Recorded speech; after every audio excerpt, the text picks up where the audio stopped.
everybody. So I have this patio planter. I was not going to use it because it's usually full of chives every year, but I figure let's put something more interesting in it. So my poor coffee cups have been sitting in their pot for the longest time and being neglected. So yesterday I put that in there. So you can see there's some new growth on the bottom.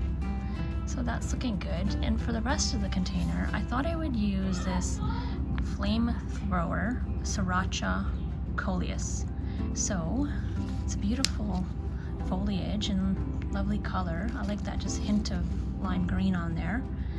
But this takes full sun and shade, so it's very versatile.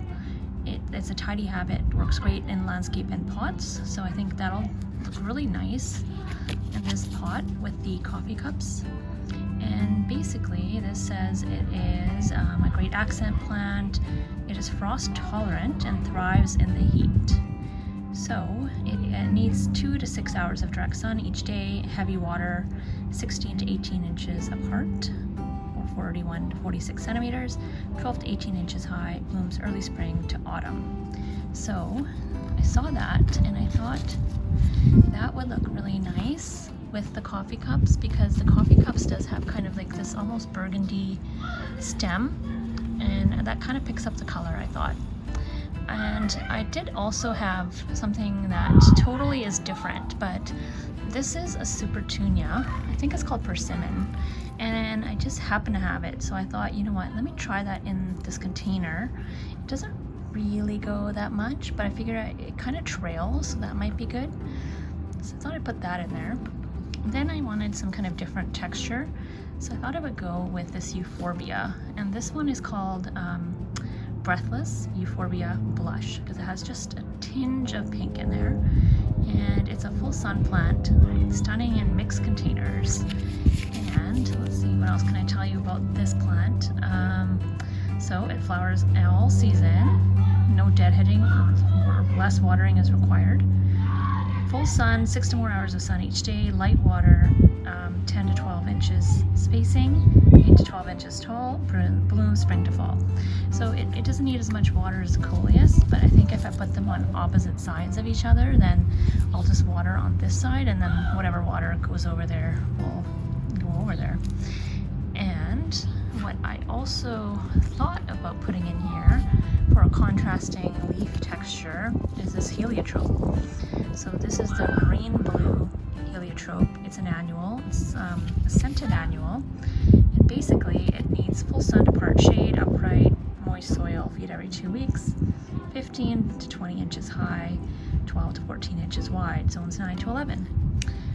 So I figure maybe I would start with those 4 plants and the coffee cups and just see how that goes. And I put this on a roller plant stand so it's easy to move, because it is quite a big heavy pot, especially when it has water in it. I'm not the biggest fan of the color here, this like creamy taupe beige color, so I might paint it, but it's kind of a plastic, so I'll leave it for now. And let's get this potted up and I'll show you when it's done. It's a little bit of a different container, but different is good, right? So we've got these Johnny jump ups or violas that's self-seeded, and I pulled them out because I think they will be a nice contrast in here and pick up some of the purple back there of the heliotrope. So I think I'm gonna pop some of these in here as well as fillers. So we have the thriller, we have the spiller, and then I think we'll put a little bit more filler in here. This heliotrope will be purple as well, so I think that'll be a nice addition. And these are violas, but they're commonly known as Johnny jump ups, and once you plant them they kind of self-seed, but they're very, very easy to control. And I think I solved the mystery of my mystery plant.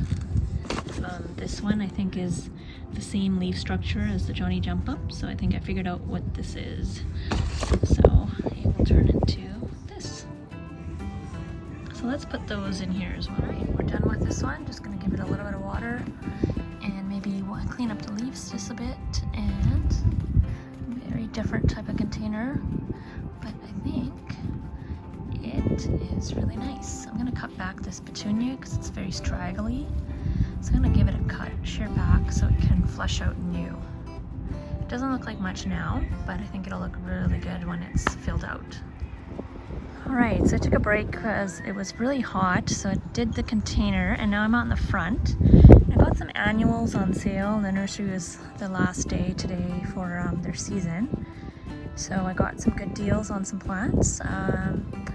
So let me show you what I got. So I got supertunia bubblegum, and then I got a white pentas, and I'm gonna dot those throughout the front. So I'm gonna put one supertunia bubblegum there, here, and here. So there's like a dotting of them, and then I'm gonna just put 3 of the white pentas in between to punctuate. So I'll give you a closer look. So this is the supertunia bubblegum. So it's very prolific and it spreads quite a bit. It's the famous Vista bubblegum, which is kind of like made supertunias famous. It takes full to part sun, and it is a mounding, trailing habit. It lasts till the hard frost, and it's 12 to 14 inches high. Looks like, yep, that's right, 18 inches spacing, normal water. Deadheading is not necessary. You can use it in containers and landscapes, and it needs full to part sun. So in this location, I think it'll get really a lot of sun and it'll do really well. And the pentas, so I've already popped one in here. You can see that flower is all budded up. It's white, and I chose pentas, here's another one, because it takes kind of drought conditions. This is a Lucky Star mix pentas. So it says loaded with flowers all summer long. So I like that it's going to be flowering all summer long. Plant in full sun, and it's 8 to 10 inches, 12 to 16 inches spread. And I think you can deadhead these and they'll keep blooming all summer long. So these little pots, I got 3 of those.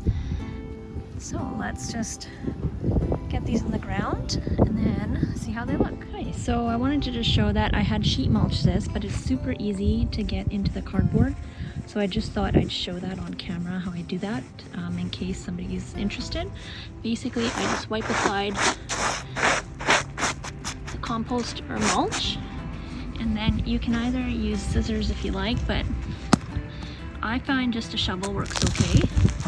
So depending on how wet it is, you can just easily cut a hole in there. It's super easy.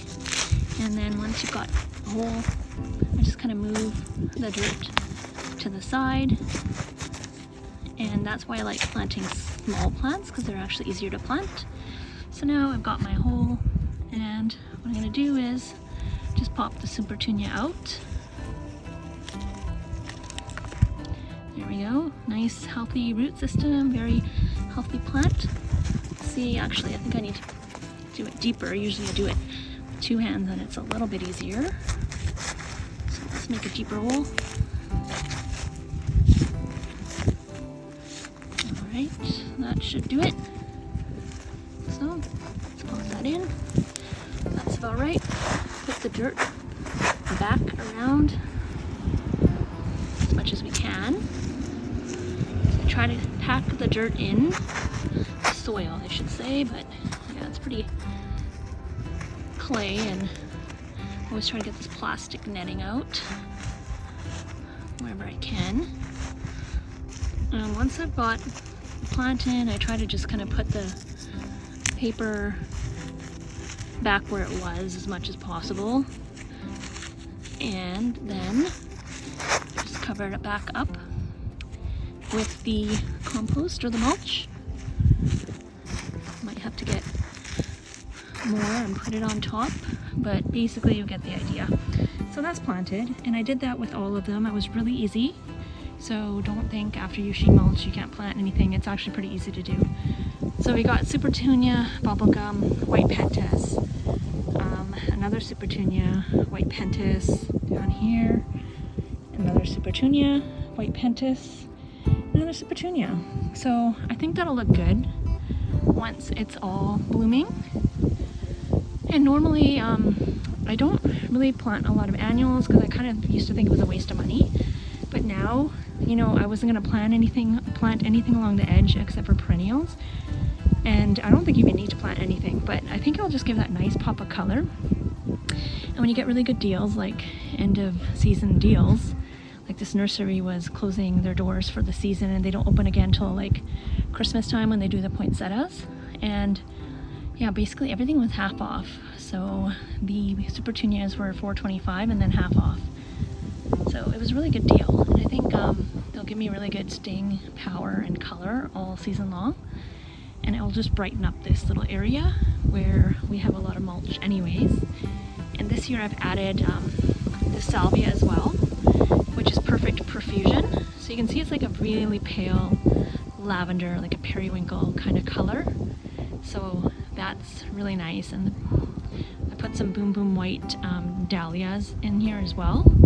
So we're gonna have a nice show of color, like with the bubblegum pink, the white boom boom dahlia, the white pentas. There's this gray sword lithodaria, which is a tiny blue flower on there. And we have the cat's pajamas nepeta as well, which blooms and gives a color show for a long time. And then of course we have our heucherella or heuchera. This is wild berry here, and that's mahogany monster. And this one is, I believe, toffee tart. Anyways, they're putting on a really nice color show. So even without the flowers, lots of color. And the lamium is blooming as well, looking great just around the tree trunk. I really like how it kind of just like looks like a cloud of lamium and the tree trunk is just growing out of there. And I had moved my wee white hydrangea back here and it's doing really well. I can see lots of buds on it. So excited about that. And my salvia there is blooming and I love that beautiful color there. My Johnson's blue geranium is still going really strong and the bees are all over that. So I haven't deadheaded that. I haven't deadheaded that at all, nothing. And it's looking really good. I have some self-sown cosmos and some feverfew in here. And I'm just gonna leave those and see what happens with them. But overall, you know, I thought this bed was done for the season, but yeah, opportunity knocks and you gotta answer. So I'm looking forward to seeing this all filled in. I think it'll look really great. So now I'm just gonna water it, and luckily the temperatures have dropped, so it's really pleasant now in the evening. Anyways, I hope you're having a great weekend and enjoying getting out in the garden, and it's not too late to get out there and plant things.